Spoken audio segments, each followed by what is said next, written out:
A father walked into his home expecting the same crushing silence he'd lived with for 2 years. Instead, he heard something that made him freeze in the doorway. His children were laughing. Actually laughing. 3 broken little souls who hadn't made a sound since their mother died were rolling on the floor in pure joy. But here's what shattered him completely. They were laughing with a woman he'd hired just 3 days ago.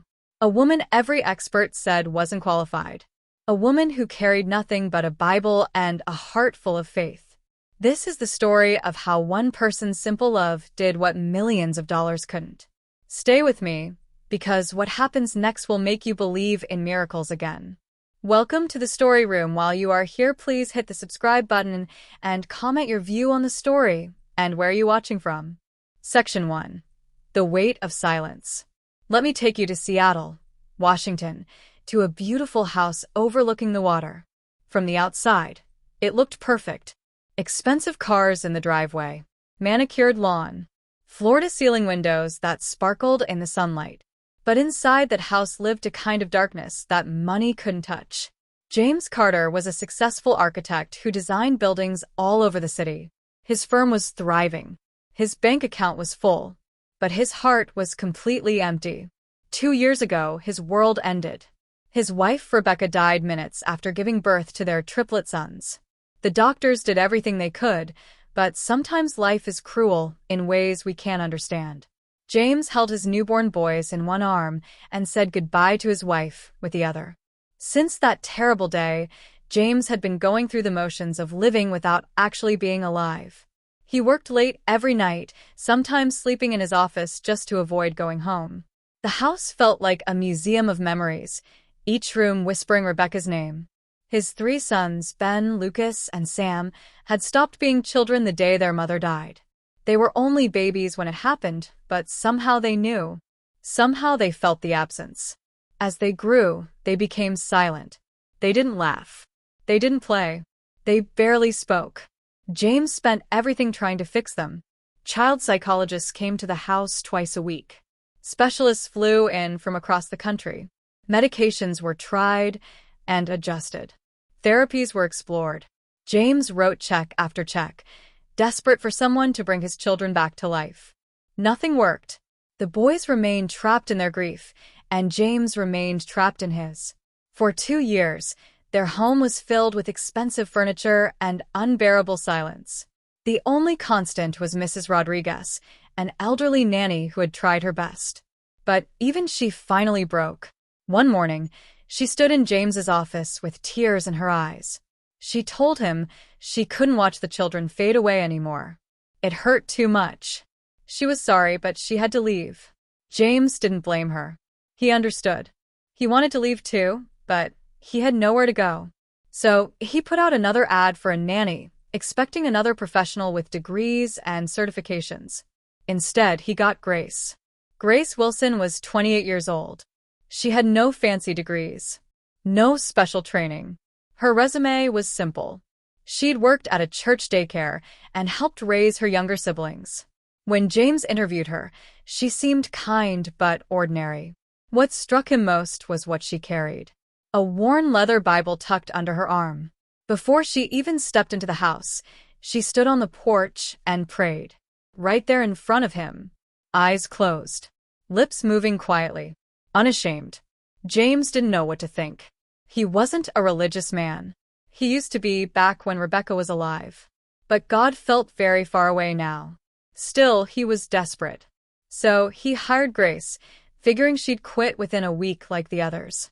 He had no idea that this quiet woman with her simple faith was about to change everything. He had no idea that sometimes the answer to our biggest problems isn't found in expertise or money. Sometimes it's found in love. James spent that first night in his office again, unable to face another empty evening at home. He sat in his leather chair staring at building plans he couldn't focus on. His mind wandered to his sons. He wondered if they'd ever be okay.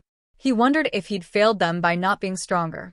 Grief counselors told him children feed off their parents' emotions. Maybe his sadness was keeping them trapped. But how could he pretend to be happy when his heart was shattered? As dawn broke, exhaustion finally forced him to leave. The drive home felt heavy. Every mile brought him closer to that silent house. Every turn reminded him of what he'd lost. He pulled into the driveway, expecting nothing to be different. But when he opened the front door, his entire world tilted. Laughter. Pure, uncontrolled, joyful laughter echoed through his house. James froze. His briefcase slipped from his hand and hit the floor with a thud. He walked forward slowly, afraid he was imagining things. Afraid his grief had finally broken his mind. But the sound grew louder. Real laughter. Children's laughter. His children's laughter. James reached the living room and stopped breathing.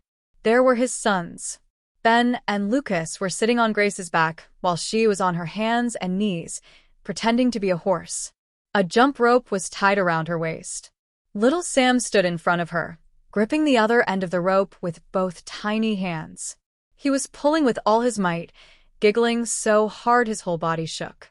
Grace was laughing with them, making horse sounds and pretending to struggle. James couldn't move.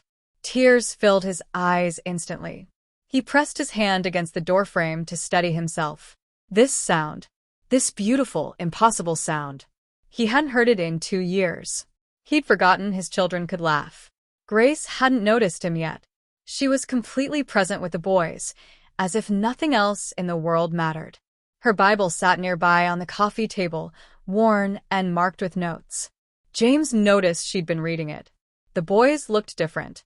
Their faces were bright. Their eyes were alive. They looked like children again. Like his children. The weight they'd been carrying seemed lighter somehow. James wanted to speak, but his throat was too tight. Then Grace looked up and saw him. Her smile vanished instantly. Fear flickered across her face. She scrambled to her feet, thinking she'd done something wrong. The boys turned too, their laughter dying. James forced himself to smile through his tears. His voice came out rough and broken when he finally spoke. He told them to continue playing, to keep going. He'd talk to Grace later. Then he turned and walked away before they could see him completely break down. He made it to his study before the sobs came. Deep, shaking sobs that he'd been holding back for 2 years. But these weren't just tears of grief. These were tears of hope. For the first time since Rebecca died, James felt something other than emptiness. He felt possibility. He felt like maybe, just maybe, his family could heal. This woman had done in 3 days what teams of experts couldn't do in 2 years. How? The question burned in his mind. Grace had no special training, no medical knowledge, no psychological techniques. All she had was patience and faith. Was that really enough? Could something so simple truly be more powerful than everything else he'd tried? James sat in his study for a long time, listening to the laughter continue downstairs. He realized something profound. He'd been trying to fix his children with science and money. But maybe broken hearts needed something different. Maybe they needed love. Maybe they needed someone who wasn't afraid of their pain. Maybe they needed someone who believed healing was possible even when it seemed impossible. Grace believed. He could see it in her eyes. The days that followed brought changes James had stopped hoping for. Grace established routines that brought structure to chaos. Every morning started the same way. She'd open the curtains to let sunlight flood the rooms. She'd wake the boys gently. Before breakfast, she'd gather them together. They'd sit in a circle on the living room floor, and Grace would pray. Simple prayers. She thanked God for the new day. She asked for protection and joy. She spoke as if God was right there listening. At first, the boys just watched her. They didn't close their eyes or bow their heads. But they didn't resist either. James watched from the hallway sometimes, curious about this ritual. He hadn't prayed in 2 years. Hadn't even thought about it. After prayers came breakfast. Grace made it an event. She'd let the boys help pour cereal or spread jam on toast. She'd ask them questions about their dreams. She'd tell them funny stories that made them smile. Then came playtime. Grace didn't believe in television all day or quiet activities. She believed in movement and noise and mess. She'd build forts out of blankets. She'd have dance parties in the living room. She'd take them outside to chase birds. The house that had been silent as a tomb began to fill with sound. Footsteps running. toys clattering, voices calling out. At first, it made James uncomfortable. He'd grown used to silence. But slowly, the noise began to feel like life returning.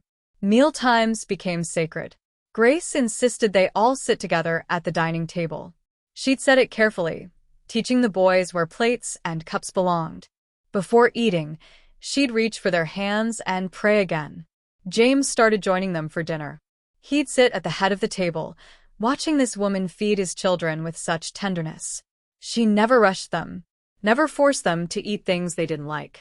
She just encouraged them gently. One evening, something extraordinary happened. They were halfway through dinner when Lucas looked up at James. The little boy's eyes were bright and focused. His mouth opened, and he spoke a word that shattered James completely. Daddy. Just that one word. But it landed like thunder. James's fork clattered onto his plate. His vision blurred instantly.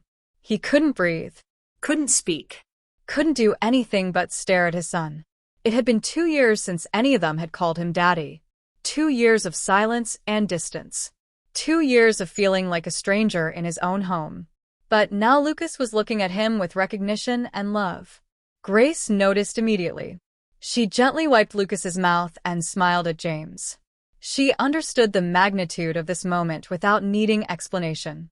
She quietly excused herself to give James space, taking the other boys to wash their hands. James sat alone at that table and wept. Great heaving sobs that shook his shoulders.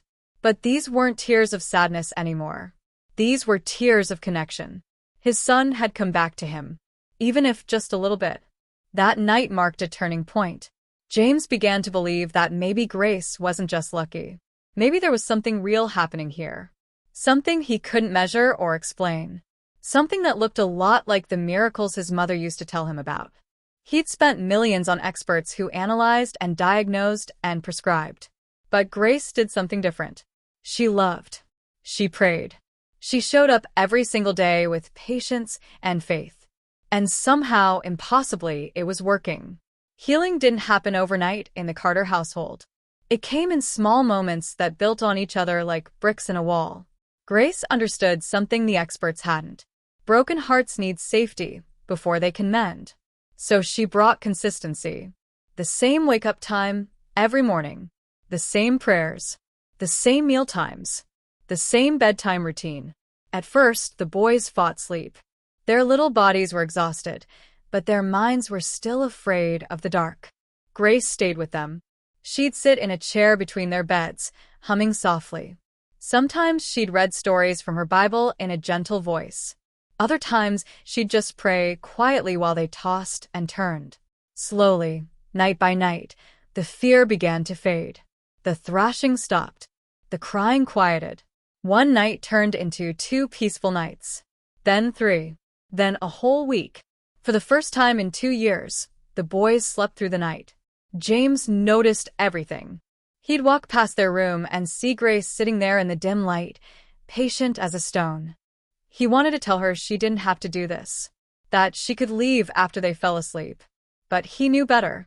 She wasn't staying because she had to. She was staying because she loved them. And that love was doing what nothing else could. It was teaching his sons that the world was safe again, that they could rest without fear. Expression came next. The silence that had filled the house for 2 years began to crack and crumble. Words returned. First, just single words. Then short sentences. Then full conversations. The boys began talking about everything. Their toys. Their dreams. Their questions. And when tears came, Grace never stopped them. This was crucial. The old nanny used to panic when the boys cried. She'd try to distract them or hush them quickly. But Grace understood that tears were part of healing. She'd sit with them and let them cry. She'd hold them close and rock them gently. She never said, "Be strong," or "Boys don't cry." She just listened. Sometimes to words. Sometimes to sobs. Sometimes to silence. Connection followed naturally. Without anyone forcing it, the boys began gravitating toward their father. They'd sit beside him on the couch instead of across the room. Small hands would slip into his without warning. They'd lean against his legs while he read the newspaper. James felt every single touch like electricity. Each time one of his sons chose to be near him, his heart swelled with gratitude. Grace had built a bridge between them. She'd shown the boys that their father was safe, that he loved them even when he seemed distant. Then came the hardest part: acceptance. One quiet evening, little Sam was playing with his toy cars when he suddenly looked up at Grace. His voice was small but clear when he asked the question that had been haunting them all. "Where is Mommy?" The room went still. James, who was sitting nearby, felt his chest tighten. This was the question he'd been dreading for 2 years. The question he didn't know how to answer. But Grace didn't hesitate. She didn't panic or deflect. She knelt beside Sam and took his small hands in hers. Her voice was calm and steady when she began to speak. She told him about heaven, about how Mommy loved them very much. She explained that sometimes people we love have to leave, but they never stop watching over us. She spoke honestly but gently, using words a child could understand. She didn't lie or make false promises. She just told the truth with love. Sam's eyes filled with tears. So did Ben's and Lucas's. They all began to cry, and Grace gathered them into her arms. James watched from his chair, his own tears falling silently. This was the conversation they'd all needed but been too afraid to have. The boys cried for a long time. Grace held them through it all, never once telling them to stop. When the tears finally slowed, the boys curled into her arms and fell asleep right there on the living room floor, as if something heavy had finally been lifted. The weeks that followed brought transformation that seemed impossible just months before. Joy returned to the Carter house. Not the fragile, temporary kind. Real joy that settled in like sunlight after a storm. Toys scattered the hallways. Crayon drawings covered the refrigerator. The boys' laughter echoed through rooms that had felt like tombs. They played games and told jokes and fought over toys like normal children. The house was messy and loud and wonderfully alive. James changed too. He stopped sleeping at his office. He started coming home for dinner every night. He'd join the prayers, at first awkwardly, stumbling over words he'd forgotten. But Grace never judged.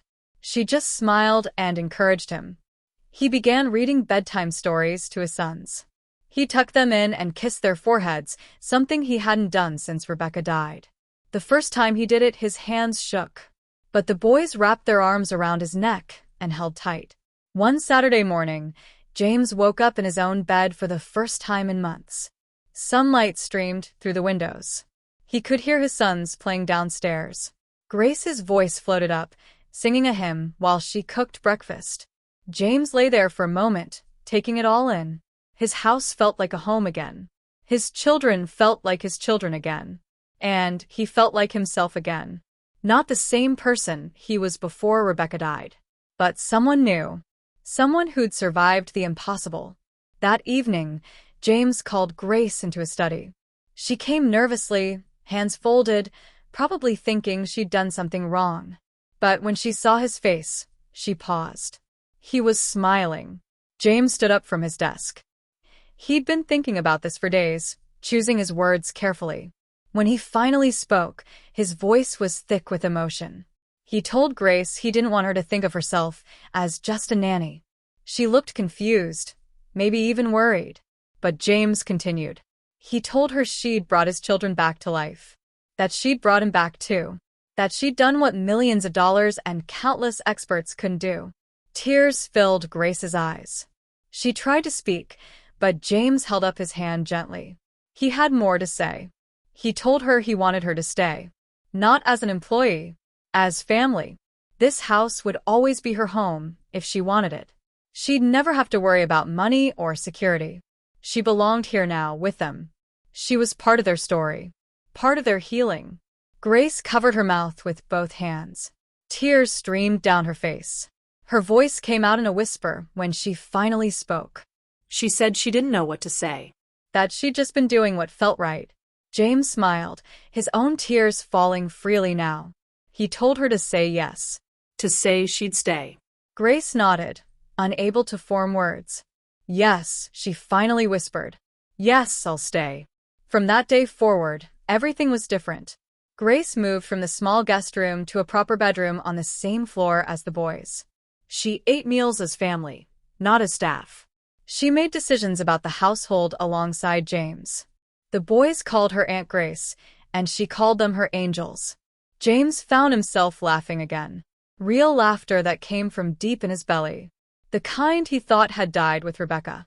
One Sunday morning, something remarkable happened. Grace asked James if they could all go to church together. He hesitated. He hadn't been to church since the funeral. But when he looked at his sons' hopeful faces, he couldn't say no. They went. They sat together in a pew near the back. When the music started, Grace sang with her whole heart. The boys watched her in wonder, and slowly they began to sing too. James just listened, overwhelmed. And then, without planning it, without even thinking about it, James began to sing. His voice cracked at first, but then it grew stronger. For the first time in 2 years, he was praising instead of questioning, hoping instead of despairing. After the service, as they walked to the car, Lucas slipped his hand into James's. Sam grabbed the other hand. Ben walked beside Grace, chattering about the music. They looked like what they were. A family. Not the family James had imagined. Not the family he'd had before. But a family nonetheless. Built from broken pieces.